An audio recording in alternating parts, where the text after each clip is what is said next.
Second. Any questions or comments or points of discussion? Seeing none, we'll vote. Approved. Consent docket.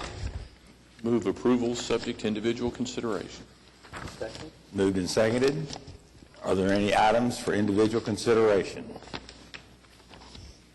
Seeing none, we'll vote. Approved.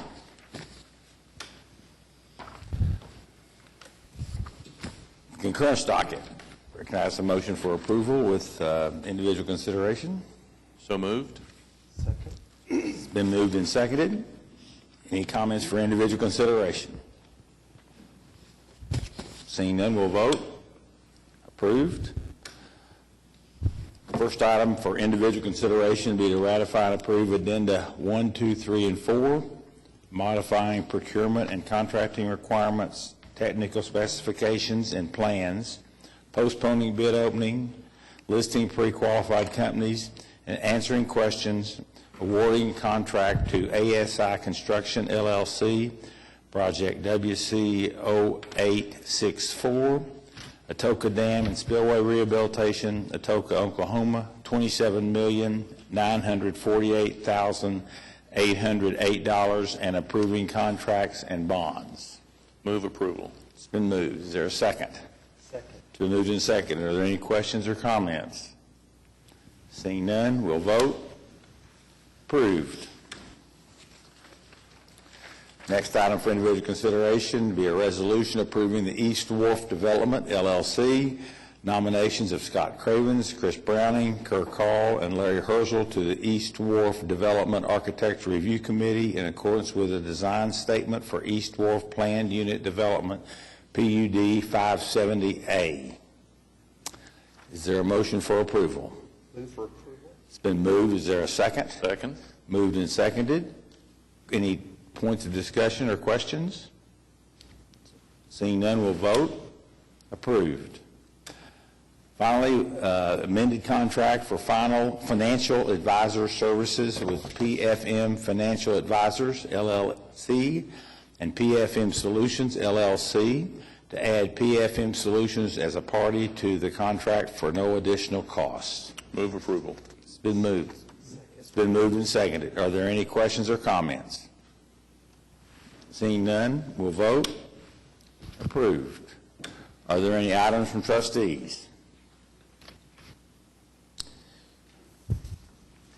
You have the floor, Chris. Thank you, Mr. Chairman. We have a presentation from PFM on our quarterly financial plan and commercial paper program update. Dennis Whaley with PFM will be providing us that information.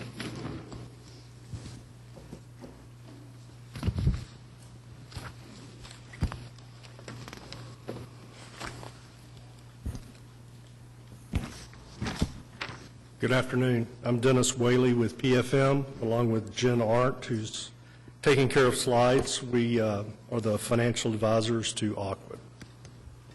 I want to thank you for the opportunity to speak to you today. We have a brief presentation that should be in front of you, as well as on the overhead.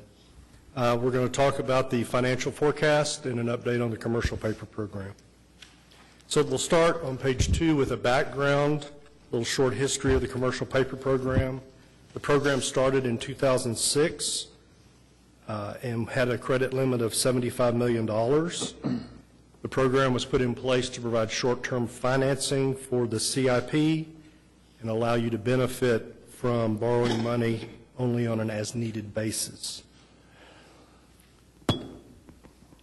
In 2016, as the CIP grew, we increased the letter of credit to $200 million.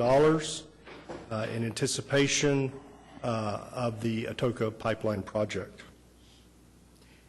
And since 2006 until 2016, the program has been adjusted up from 75 to 125 to 150 million as the CIP has grown. So the next steps are to determine the need going forward as we embark on a very large CIP project. Page 3, a little information about the commercial paper program. We have a credit facility with State Street Bank, which expires July 26 of 19. At that time, it will need to be extended. Short-term ratings are P1 and A1 plus for State Street and Aquit through this program. These are the highest short-term ratings that you can have. Long-term ratings, Moody's and S&P rate Aquit AAA.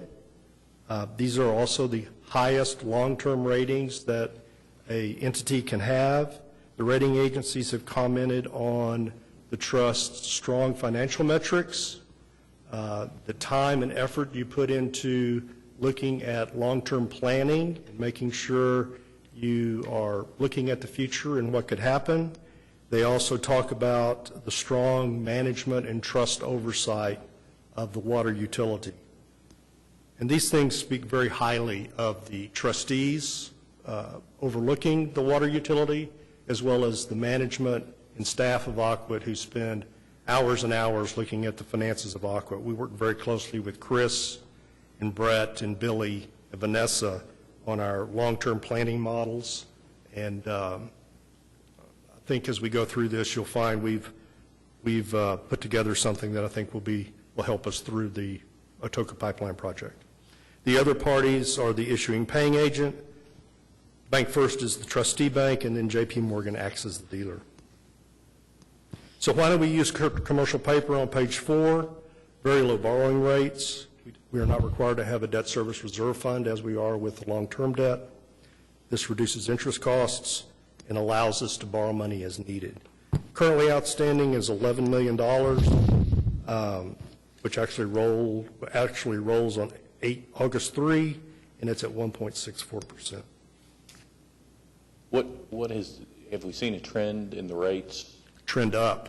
And what's been the range of that trend in the last 12 months?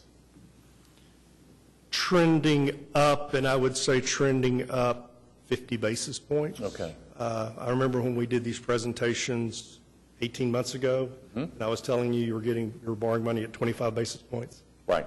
And it's slowly trended up to where we are now. Okay. So we went from 25 basis points to 168 basis points, is that? Right. Okay. So you say, oh my gosh, that's so much higher. On the other hand, when you're at 25 basis points, you'd have borrowed long-term money at 2, and now you borrow long-term money at 4.5. It's just folks need to know that things are moving. Everything's moving up. We're not going to get the benefit of the great interest rate environment we had for the last 8 years. That's going away. That's true. It's changing. So we did a little math, or Jen did a little math, to look at what are the savings of using a commercial paper program versus long-term debt. And with the current paper outstanding at 164, you add in the facility fee and remarketing fee, you get 214. We used 437 as a long-term borrowing proxy, which is the bond buyer revenue bond index. And for every $10 million worth of projects that you fund on an as-needed basis, you save about $223,000 of borrowing as needed versus just having long-term debt and spending it down. So on page 6, we talked about adjustments being needed for the credit facility. So we're working with staff, evaluating the long-term CIP in conjunction with the Atoka Pipeline project. This work resulted in a 10-year finance strategy, and a component of that strategy was to optimize the size of the credit facility and to make sure that we're not paying too much for a credit facility that's larger than we even need. And the graph at the bottom shows our expectation of what we'll need to have as far as a credit facility throughout the project. And right now we're at $200 million. We're going to $277 million, $300, $325. That should be the peak of the borrowing, and then the credit facility will then taper off after that, and we'll go back to lower levels. The page we always have is the compliance requirements, the authorization.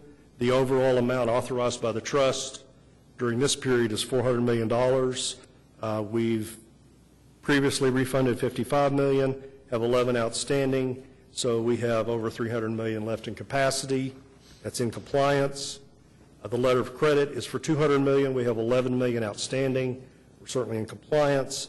And then the procurement authorization, so we have $200 million of procurement authorization, $11 million outstanding, and then we have $28 million in approved projects that have not been financed yet. Page 8 looks at your existing debt service. You'll notice a little bit of a hump in the early years, and what we'll do over time is layer in principal payments in those lower years to not have spikes in your debt service. Always have to pay interest, but we can adjust the principal payments so that we don't have big humps. You'll notice at the bottom, CW means clean water, DW means drinking water, and these are loans that the trust has taken out with the Oklahoma Water Resources. Last page is a summary of the financial forecast. You'll notice the top line is from the graph. These are the anticipated needs for the commercial paper size, and then how much will be taken out each year as you roll through your project plan, the estimated debt service going forward, and then Aquid has a policy requirement of 2 times debt service coverage on their outstanding debt. That's net revenues over debt service, and you notice that you are very much in compliance throughout this forecast period. And with that, I will open it up for any questions. Thank you for your time. Are there any questions? Is this, at this point in time, thought to be a permanent kind of policy in terms of always planning to use short-term debt as opposed to a larger amount of long-term debt? Well, in this environment, it has served us very well. Yes. With low interest rates and only borrowing as needed. Right. It is certainly a policy that could be relooked at in the future should the environment change or tax law change. So I wouldn't say it's forever, but at this point, especially going into a very large project, it seems to be working very well for you. Well, I would agree with that assessment. You know, at some point, if you thought both short-term and long-term rates were going to continue to increase, it might be wise to lock in at a lower rate those long-term rates. You know, but apparently it just doesn't appear that the interest rates will increase that significantly. Is that a fair statement? That's true. If we saw an environment where we had an inverted yield curve and we borrowed long, and then we had that money sitting aside and spending it over time, and we found that we could invest that money, you can't arbitrage the money, but you can invest it up to the amount you're paying. Yeah. Then that may work best in our best interest to do something like that. Thank you. Other questions?